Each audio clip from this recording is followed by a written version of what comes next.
Here we are for another round of the 70s versus the 90s, and it's director's dreams when I put Robert Altman's Three Women against David Lynch's Mulholland Drive. And this one was an interesting one to get through, and definitely a weird one, you know. So here's the thing about this round: it's going to be done a little bit differently than I do most of these because both films are basically these respective directors' dreams. You know, Robert Altman even said that Three Women came to him in a dream, and of course, David Lynch made a career out of making films about his dreams or more or less nightmares, so to speak. But I mean, for David Lynch, they could probably be one and the same. And also, too, there's no like plot, so to speak, because the shit is all over the place. And on top of that, both films are in their own special way kind of an homage to Ingmar Bergman's Persona. So we're gonna like check all those. But basically, we're gonna go into all three of those. But first up, we have Robert Altman's Three Women, which stars Shelley Duvall, Sissy Spacek, and Janice Rule. They are the three women of the title. And we got Shelley Duvall plays this nurse named Millie who works at one of those like old folks' homes and stuff. And she never shuts the fuck up. She's constantly talking, you know. She's one of like a so-called sophisticate. You know, she wants to be, you know, in the in crowd and to have all the hot new trendy stuff and she really just wants to be friends with everybody, and then nobody really wants to be friends with her because she's fucking annoying. And then comes along this, you know, very meek, naive girl that doesn't say too much, does a lot of quirky shit, named Pinky, played by Sissy Spacek. And they end up, you know, she kind of idolizes Millie, played by Shelley Duvall, and you know they end up living together and stuff, and then but then you know shit just starts getting weird, you know, like the character Pinky, she just does a lot of weird shit, you know, like she'll spill like meat sauce on her dress and you know and just blowing bubbles for no fucking reason, you know. And so it's the film definitely has a dreamlike quality. Like I said, Robert Altman said that this film came to him in a dream, and it definitely feels like that. There's really not much going on. There's not much to say, but it's definitely weird and quirky. Honestly, the most fascinating thing about this movie is those fucking like water demons that the Janice Rule character, who's heavily pregnant in the film, what she's painting in there, like those are the most interesting thing about them. And the music is very haunting. You know, like I said, the film definitely sports a dreamlike quality, but it just seems more or less Robert Altman, you know, who was one of the few directors of the that come out of the 70s that gave a lot of great roles to women. You know, there wasn't really a lot of like art house movies like this with women in it, you know, that weren't even directed by women. You know, Robert Altman definitely gave a lot of great roles to women, but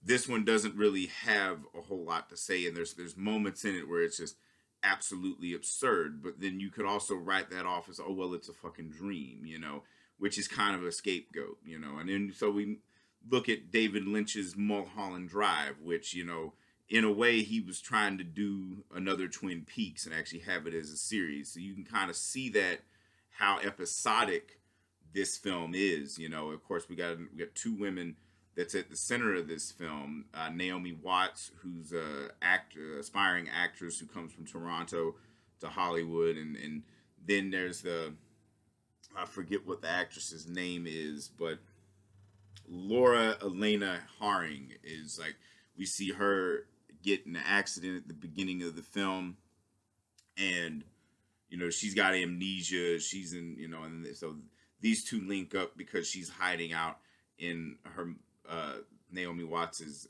aunt's apartment, and you know, so they become little amateur sleuths trying to figure out what's going on. But also, there's a lot of parallel storylines going on because the biggest center actually is really Justin Theroux, who in a lot of ways is kind of playing David Lynch. You know, kind of David Lynch's Hollywood persona of himself.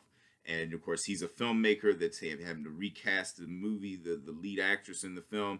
And what's brilliant about Mulholland Drive that a lot of people don't talk about is, you know, I think a lot of people tend to get hung up on that lesbian scene. You know, there's some great tittage in the film. You know, the lesbian scenes are hot and steamy because, of course, both like Naomi Watts and Laura Elena harring are fine as hell. But the most intriguing thing about this movie is, whereas, like, because of course both directors, Altman and Lynch, here are paying homage to Bergman's persona, but I would say Altman's doing persona more than David Lynch is. In a lot of ways, David Lynch is doing persona, but he's also doing Eight and a Half, Fellini's little mockumentary about making a film, turning an artistic crisis into a work of art. And that's what David Lynch is doing here, because like the whole movie, especially the Justin Theroux storyline, is a metaphor for making a movie. You've got like these, like Dan Hedaya and that other dude, the brothers. There's a, this is the girl. They're telling him who to put in his film and all this stuff. And that's clearly like, I'm sure David Lynch has went through that kind of shit, but it's like this weird metaphor for how crazy Hollywood is. And like they do that whole switcheroo in the end of the film, but it's like, where you can write off like Three Women as a dream, you can also write off Mulholland Drive as a dream / nightmare, but also as like how big of a fantasy land that Hollywood is and how sinister it is, because you got like that vagrant that's behind that Winkies that the dude is scared of and shit, but that dude's like kind of controlling the whole realm and stuff. And then you got that weird midget sitting in the fucking room telling like, oh, we're gonna go this way. And then there's that cowboy played brilliantly by William Sadler. That might be the best performance William Sadler ever did. You wasn't thinking.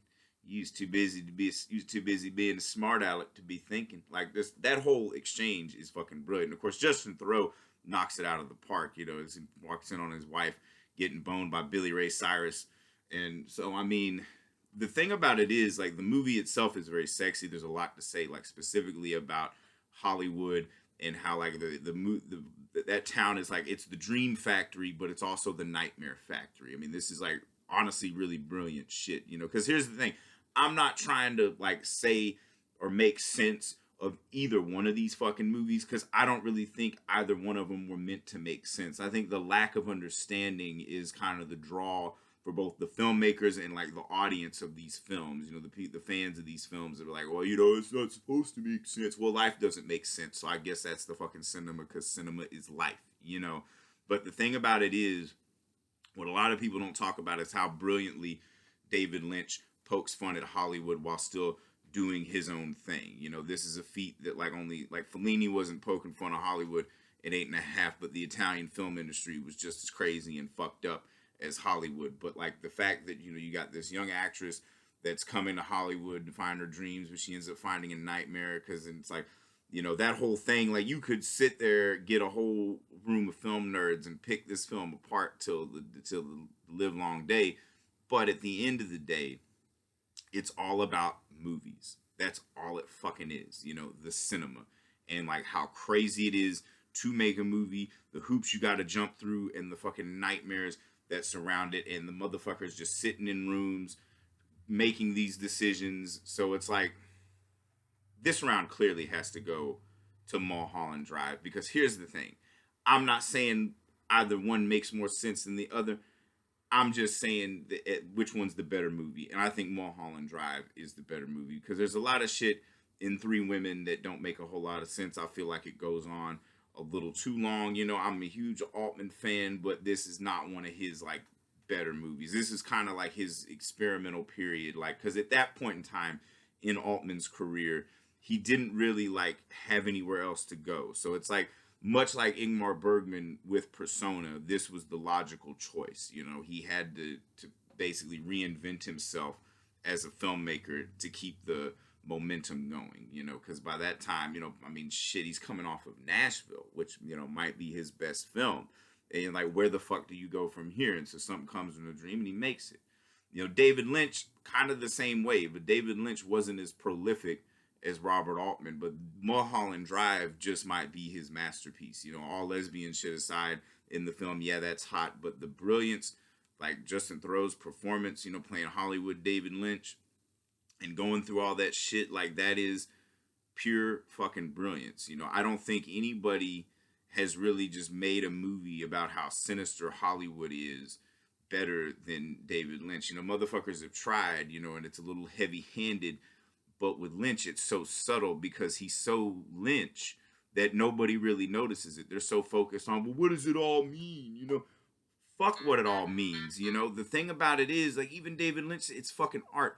Art is not meant to be explained. And so I'm not trying to explain it. All I'm saying is the motherfuckers are saying Hollywood is a fucking nightmare. It may be a dream factory, but it's a fucking nightmare. So this round goes to Mulholland Drive. Anybody keeping score, that is 68 to 56. 70s are only up by 12 now. The 90s, man, they've been kicking butt. They're on a fucking 3-win streak so far. So who knows? They may could come back.